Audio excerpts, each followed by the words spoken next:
Welcome to Badaboom. I'm Troy. On today's episode, we welcome back Adam Lawson. Adam is back with a new book, Mad Dog Morgan. It's about a failed wrestler who is about to give up on his life and drink himself to death in a house. But he doesn't know that this house is haunted. Fighting back against the house, Mad Dog Morgan discovers that the failures in his past is just what he's needed to defeat this haunted house.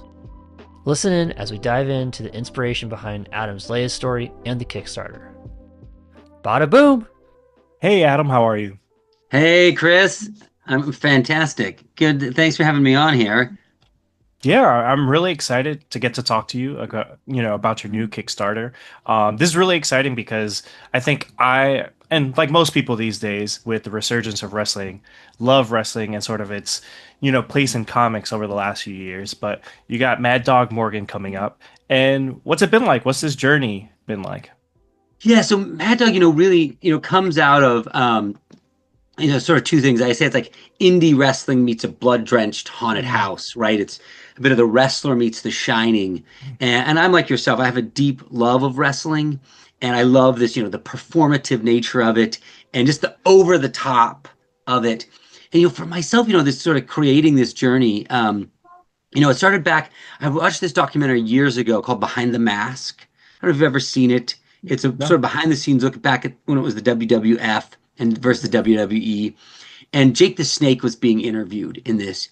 And in that, he says, he starts to, the guy he was interviewing him, asks him a question, and Jake starts breaking down and he's crying.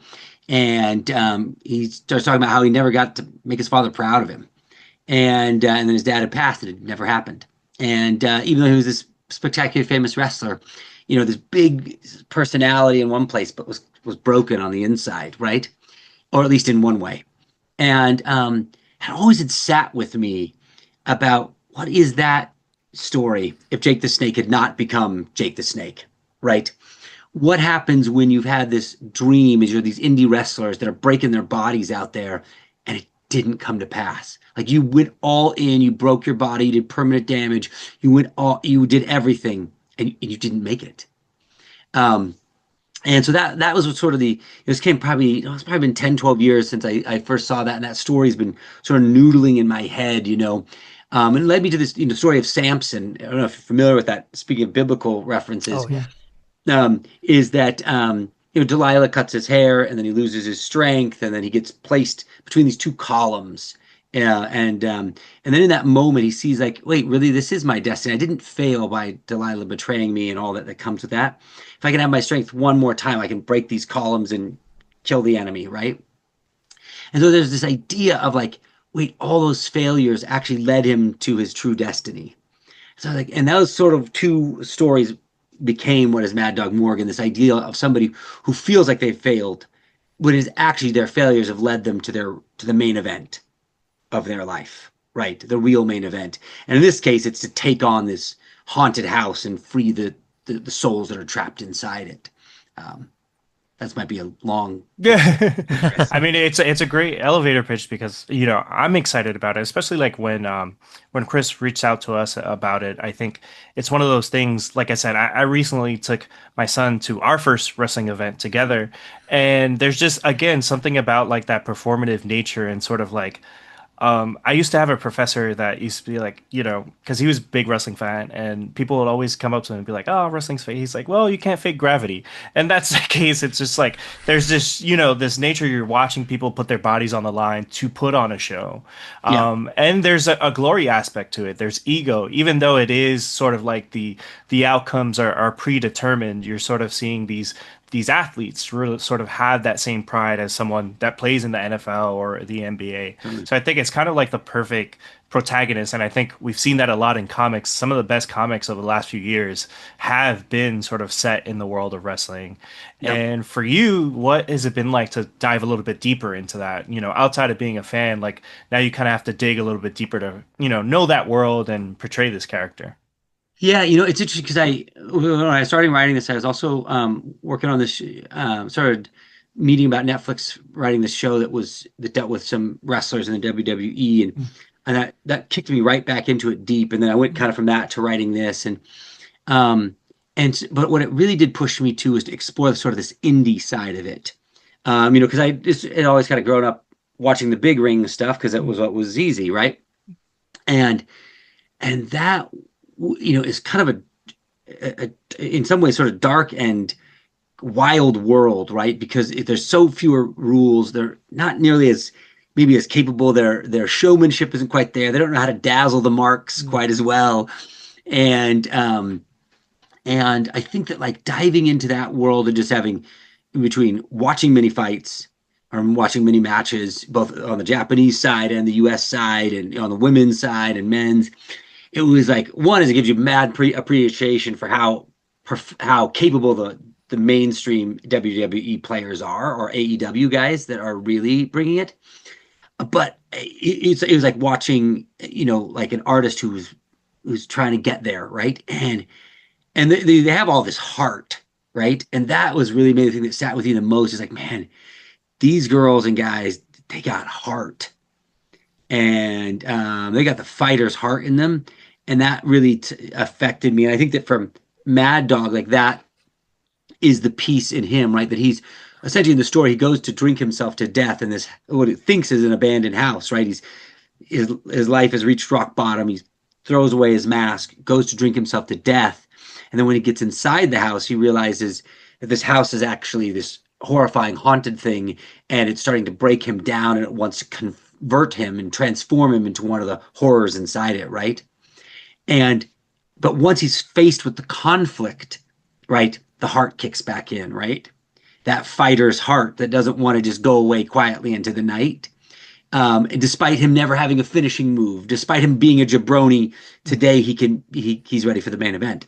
And so I think that that heart of wrestlers, particularly indie wrestlers, because it's all heart, really gets me. It really touches me to see that level in the ring there. The same thing too in traditional combat sports as well. Like the heart of the fighter really gets me.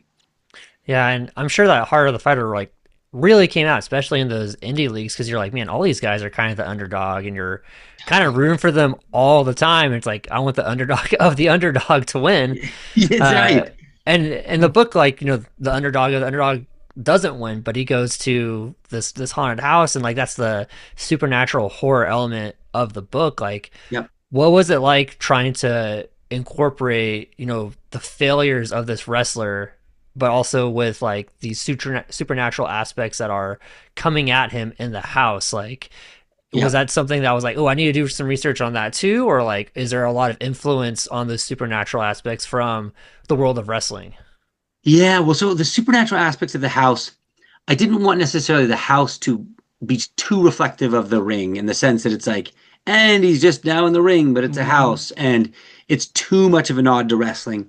And instead, what's happened is the people who the house has been consuming have been from all walks of life. One was an actress, one was a bodybuilder, one was a child's clown, right? There are these different people that all shared the same weakness that he did. Their life was ended up being a failure, and they found themselves at this house. That's sort of the part of the supernatural element of the house, is that you can't find it until it's ready for you to see it, right? And it's this haunted house, and so once you are at the bottom of your life, then you can see it, and then it lures you in, right? And then as you're in the house, you go to different layers, and the TV turns on, and it starts replaying all of your failures and weaknesses, because it's going to try and grind you out. So I think that I didn't want to get this to be so wrestling metaphor that it maybe lost the aspect of being a horror film, right? And or a comic book, and then also lost the somewhat of like this shining aspect to it, where it's this crazed world that is unlike his own. Now, even though it's unlike its own, they manifest in these monsters that he fights. So the fighting aspect is what really kept it, right? And so it's like he's doing wrestling moves to battle these monsters in the house, versus, as we both know, like a suplex or a moonsault isn't really the great street fighting move. As we both know, the drop kick really doesn't win the day in real life, but that's how he plays out the action, right? And that's kind of what I chose to be like, that's the thing that needs to come from the ring, right? It needs to still feel like he's battling in the ring in his fighting style, right? Um, so that maybe Oh, that answers your question yeah. there. And that's awesome. I think there is an aspect too of sort of not losing what makes a comic book a comic book. I think Yeah. sometimes you can read things and you could kind of feel it being like, hey, was this a screenplay at one point? Or, they're trying to Yep. get this adapted. And I think, like with comics, it is good to see sort of creators swing big and do concepts that are a little bit like, I have no idea how they would ever film this if they ever got to it, but I'm glad I'm reading it on the page and kind of seeing, the writer and the artist take us in different directions. And I think that's kind of like what's been cool about, some of the stuff we talked about earlier with like the Yep. absolute universe and Yep. all that. And I think that's kind of like why there's a lot of energy behind like manga, because there's like you'll read a concept where you're like, I don't know what this person was smoking when they put this together, But or it's awesome. it's awesome. And like sometimes you forget the characters' name, but you're just like, I just love this world and where Totally. they're taking me. And I think that's really cool about sort of this concept of just being like, oh, like this house of horrors that this person has to fight their way through with wrestling moves and stuff like that. Whereas Right. like traditionally you'd probably be like, oh, like maybe he was a priest before or something like that. It's like, no, it's Yeah. just his indie wrestling training and life. So I think that's really cool. Yeah. Yeah. Thank you for that. 'Cause I agree. Like at the end of the day, making a great comic, the fun of it, like I agree with you, and manga exploits it so well by making big swings. Mm. At least I feel, right? That's Yeah. the joy in it, is the big swings. It's when, it's Denji in Chainsaw Man when he Mm. has a chainsaw come out of his head, right? And he's Mm. the two hands, and it's like, that's his version, Yeah. right? Yeah. And I think that, like, and you can see from the art here, this is, the Maxi Dallo's art, and, has that sort of energy. This is Mike Spicer who colored this. Mm. It has that big over the top sense of motion. Also, too, I think it's manga does well is creating a sense of movement and feeling in the action. Um, and then I love that this is the main cover. There's the blood on the face on the mask, right? That you can see that sort of world where both the horror and the wrestling meet up, right? In this with the blood on Mm. the wrestling mask. Um, and I think I wanted, when Transformers, I agree. Like the film, is there a film? I don't even really think that matters, because I think what makes this story exciting to me is when people pick up the pages and make that turn, and on that flop, the suplex hits, or on that Yeah. flop, the horror hits, and so I think that's what I've really wanted to try and capture with the way this book feels. Yeah, and I think Maxi's done a great job with capturing that with the art that we've seen. Because like I know he worked with you on Kids and Monsters, but Yep, yep, like the artwork he just does in general, I feel like kind of captures elements of what I just think of like a classic comic book would look like. Like if pretty much like a classic indie comic book. If I was given an indie comic book as a kid and it wasn't Marvel or DC, I'd be like, oh, that's the artwork that I see, and I'm like, that's what makes it so cool and gets me into the story, is how powerful that artwork is that they make. So kudos to you for getting them again. They did a great job on Kids and Monsters, and I'm excited to yeah. see I more mean, of the art that he has with yeah, Mad Dog Morgan. Maxi. Yeah, yeah. Oh, So this is back. nice. This is Kids and Monsters, the book we did. Mike Spicer colored this as well. And I love what he does so much. When he and I did this book, it's 100 pages, and we did another little short story before that. It's like it has this somewhat James Harren, Daniel Warren Johnson-esque energy element to it. Not to say that he is them or they are him, but Mm. that I think those are good references for the feel, right? And I love that in a comic book. I like slightly caricatured art versus like a photoreal attempt, because I think the caricatured art allows you to have like more prominent facial expressions, and you can sell the emotion a little bit more. And also Maxi just his great use of speed lines, and like the one thing he talked about a lot is, here's a great page. This is when he's getting down deeper into the house and finding the dungeons beneath it. Is what he does with the eyes, Yeah. right? You can feel all that emotion there in the eyes, and that for me is a big play. Like when I'm working with my artist, I'm always asking them, and we're always asking each other, like, what should the emotion be in this panel? Because like I need to take somebody through this arc of feeling, and how do I echo that in both the character reactions or the physicality to get us there? And I love that he's always thinking about the emotion, right? Here's another one great image with the eyes, right? That's probably why I love his work so much, because like my favorite mangas and animes, they like, hey, we're gonna do a really close up panel on just the eyes to really tell you what this person's thinking, and then it becomes my phone background for like a month or so. So when it's Mad Dog Morgan's out, that one, the first one you showed us, that middle panel, I'm like, that's it. That's the one That's the one for that month. No, I totally get it, because I'm all about that, and the emotion in the eyes, and like I love that like you can see in this panel here, this the way he's looking at the side of his eyes. Tim Sale was a master of this, telling so much emotion in the eyes, and I love that. And that's what I think one thing that Maxie just absolutely brings. And also too, I think that there is like this kinetic energy that comes, that Maxie's able to really capture. Which the book needed to feel like you were in a wrestling ring, right? Like people were jumping around and there was this sense of motion to it.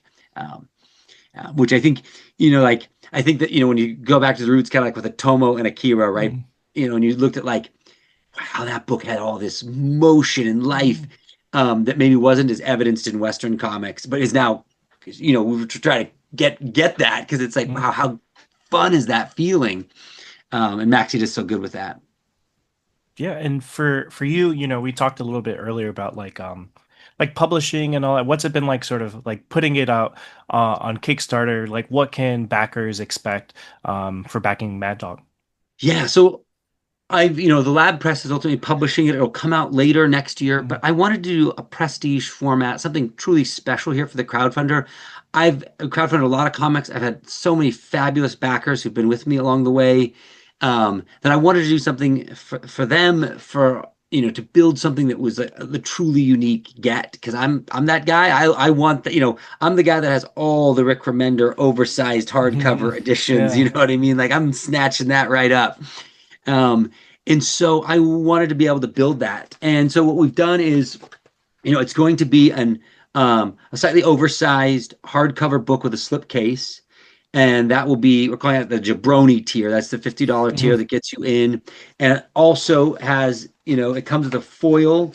It comes with this image here, the one I showed you earlier. This will be a foil signed print, the only way to ever get it and to get this image.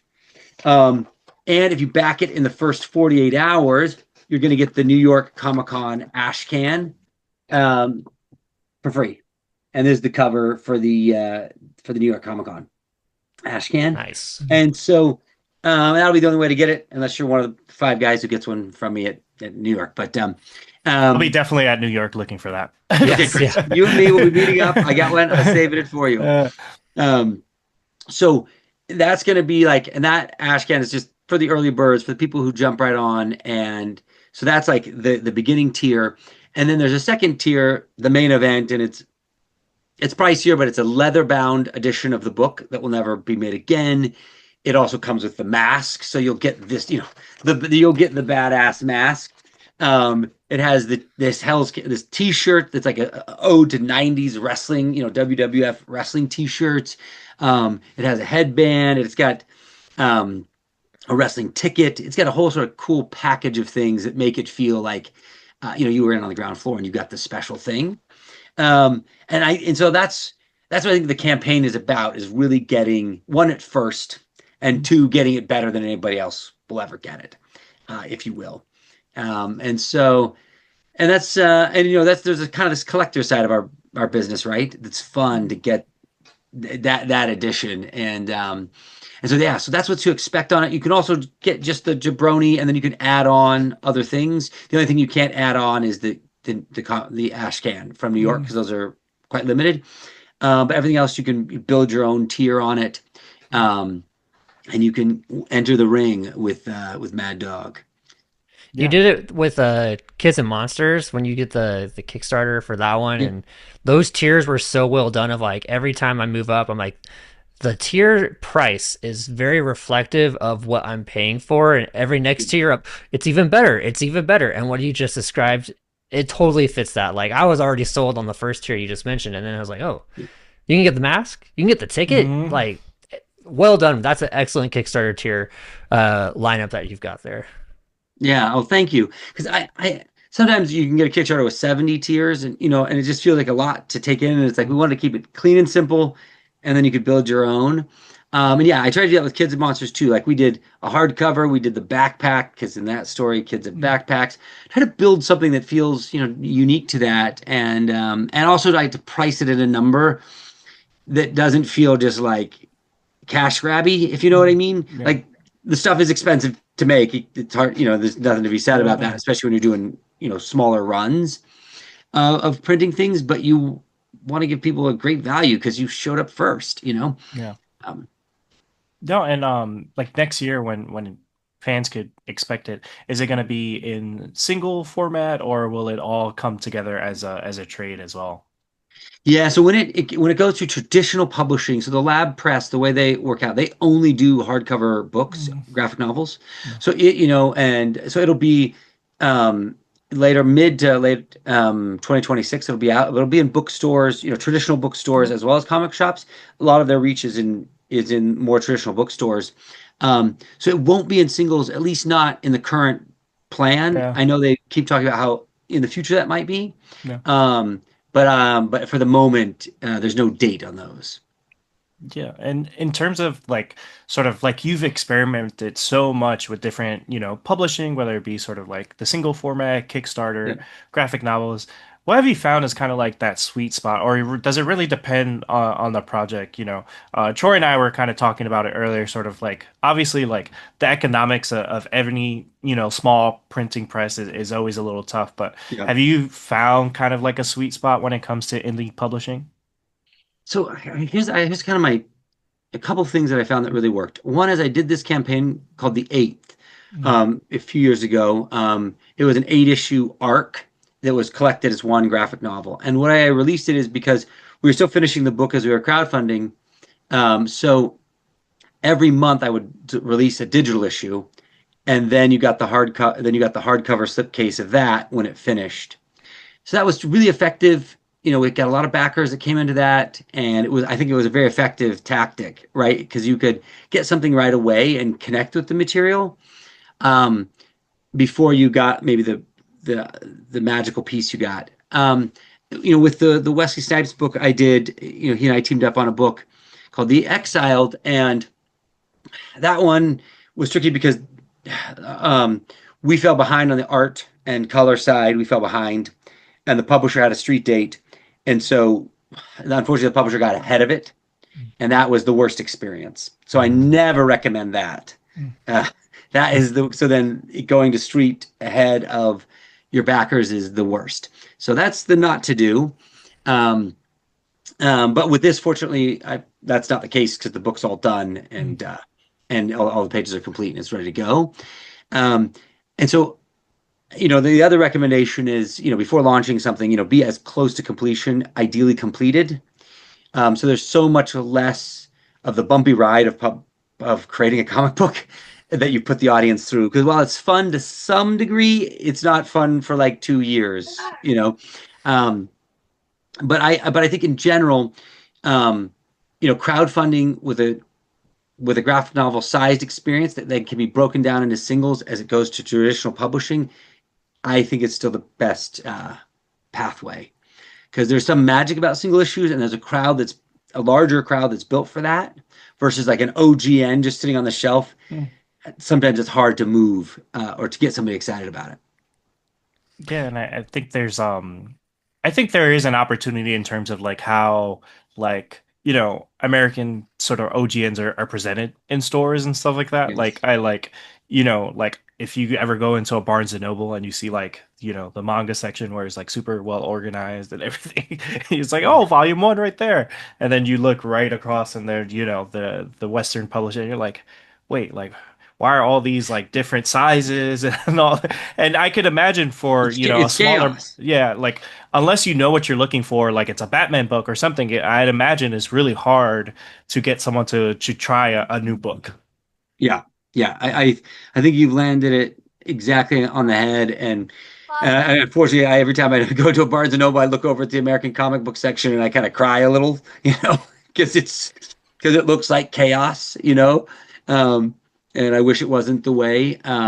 but and also even too, even in most comic book shops, they aren't as. It's hard, I think, for the retailers who I have a lot of love and respect for to pitch you on an OGN Mm. that never had singles, Yeah. right? It's like because like at least with if it had 4 issues or 6 issues, you've seen it maybe in the shop. There's been some talk about it. There's some build up to help Okay.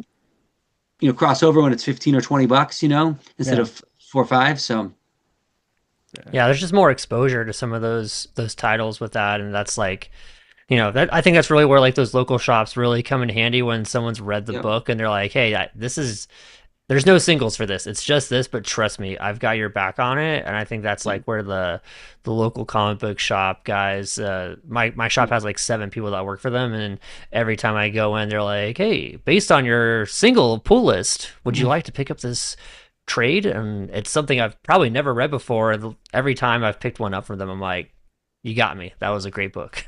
Oh, Yeah. No, but there's a magic to that, And I think sometimes again it's sort of like they're at the mercy of their space, sometimes like their staffing, all that totally. kind of stuff. Yep. Like I can remember like when I was in Forbidden Planet here in New York and someone recommended Descender to me and I was like, Yep. I don't know, I don't know. And then it kind of like changed my life. I was like, oh my God, I gotta read more of this, Jeff Lemire guy and all that kind of stuff.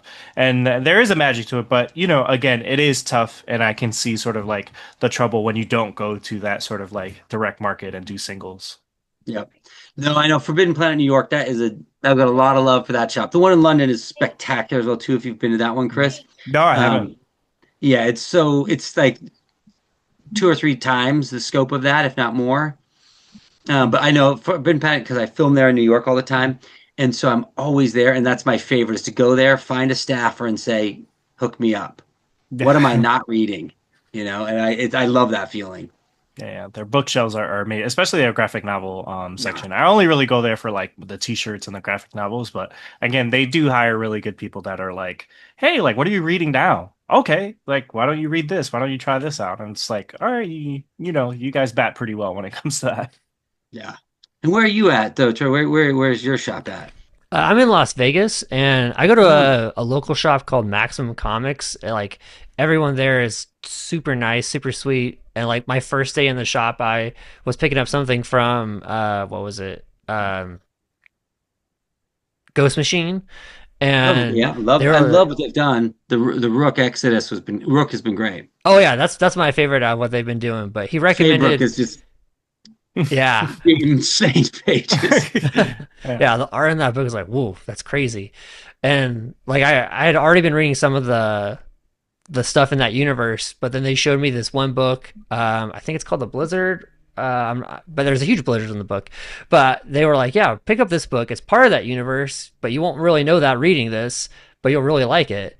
And I picked it up, and they gave me a discount on it because it was like a staff recommendation in the moment. And I was like, yeah, I'll definitely read this for $7. And then I couldn't put it down. I was like, man, this is like the Jeff Johns like style that I'm like, that's what I want. And then that's kind of what they've Yeah. translated over into the Ghost Machine stuff. But the recommendations that they have, even for like singles, like they recommended, what was it? The Dead and Dying wasn't on my radar at all. And my shop guy was like, hey, you're gonna like this. You read Exquisite Corpse, you're gonna like this book. And then now I kind of like fall asleep sometimes at night, being like, how is that book gonna end? That's crazy. That's gonna have some trouble coming up in it. I know Exquisite Corpses is freaking great. I love it. I know Dead and Die. It's funny you said because I just ordered that at Midtown, so I get it. Oh, Yeah. nice, nice. Yeah, Midtown is. I like Midtown because it has so much stuff. I've run into that same thing where it's like maybe like the staff isn't as interactive, but I'll be like, oh, that's an interesting cover. Like Yeah, it's the one place where you could kind of like shop and they'll always have things on the stands, like no matter what it is, from like the big stuff, like maybe you forgot to like pre-order something and then there's a first appearance or totally. something that have stacks of it. Or, like more recently I tried out James Robinson's Los Monstros, which is Oh, how like is that? it's so good. And I was just like, well, I like JSA, I like, Universal Monsters. It's kind of got like a LA Confidential feel. I'll take Mm. that. And it's amazing. But honestly, would not have been on my radar, my regular shop that I go and support. They don't really order those kind of books unless you order them. So it was kind Yeah. of cool to like I like going to Midtown to kind of get those books and be like, oh, like, maybe I see a name I recognize or something like Yep. that, and I'll grab it off the stands.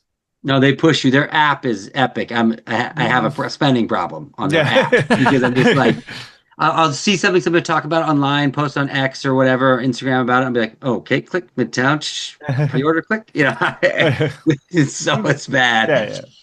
No, it'd be No. worse if you're here more often because in store, I think once you hit like a certain spending, they give you like $10 off. So sometimes I'll be in the store and they're like, "Oh, you got your $10 coupon." I was like, "Well, I gotta spend some more. I got to keep going. I gotta go back. I came in with a budget and now I found $10 on the street, so I gotta go back into it." That's how I So forward all my DC compacts. Is they'll be like, "Hey, by the way, you earned like an extra $10 today." I'm like, "Ah, just throw the next DC compact in the bag. I'll get that." Yeah, you can't resist it. You're like, yeah, I know. The Wonder Woman, I just did the Blood and Guts, the Wonder Woman Blood and Guts. Mhm. Speaking of that, Yeah. this is good. Azarello, I love, but yeah, it's good. No, they're all awesome. Like there's books that are like I think the Harley Quinn one came out like last week and it's like this thick for Oh Whoa. gosh. $10. Like the Palmiotti and Amanda Connor one. So that Yeah. one is like pretty insane. Well, well, Dang. But when we're talking about Mad Dog Morgan, where can people yes. stay up to date with you? Where can they stay up to date with the Kickstarter and all things going on with that? How can they find out what's going on with that? Badaboom. They can find out on Gifted Rebels Co. So that's my handle, and it's on X, it's on Instagram, it's on TikTok, it's on YouTube. So those are the easiest ways because I'm always talking about that. I'm always posting videos about other comics I love because I love pumping up other creators. That's the easiest place in any of those four. And also, a fabulous thing you can do is you can go to the Kickstarter page right now. It's on the pre-launch. You can click to notify you at launch so that you are ready. Actually, it'll already be out by the time we're talking. So yes, obviously, but that's the place to follow on those four socials. You can always find me. I'm posting all the time. So Yeah, and we'll have links to all your socials everywhere you can interact with Mad Dog Morgan. We'll have those in the show notes and also in the YouTube description. So if you're like, hey, that's great, let me check that out, you can just click right below and you'll be able to get to those pretty fast. nice.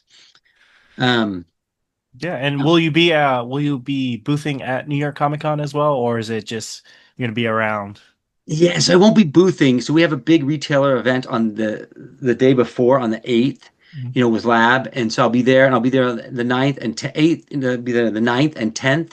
So I'll be around, but Chris, come find me. We should text, No. meet up. I'll slip you Yeah. one of the Ashcan. Yeah. I'll get Yeah, you. Troy will be there too. He's coming into Oh, town, you're coming. so Okay, yeah. great. Yeah. New York Comic Con's awesome. So Yes. I'll be Well, around. You can find me. You can tackle me. You can show me your best wrestling moves. I'm ready. yeah, just give you a drop kick. Yeah, anytime. Well, thank you, Adam. Really appreciate your time, and I always appreciate your enthusiasm around comics and everything you've done over the past couple years, sort of like really to experiment and getting those stories out and doing really great work. And it seems like this is something I'm really excited about to get to read and also get my hands on. So thank you. And with that, bada boom. Boom, baby. Bada boom! Thank you for listening to the Badaboom podcast. Make sure to hit that subscribe button to stay up to date with comic book creator interviews, as well as comic book reviews and movie reviews. You can also stay up to date with Chris at What a Boy Wonders or Nightwing Stan on YouTube, and Troy at Blue Sirens Music. Thanks for listening.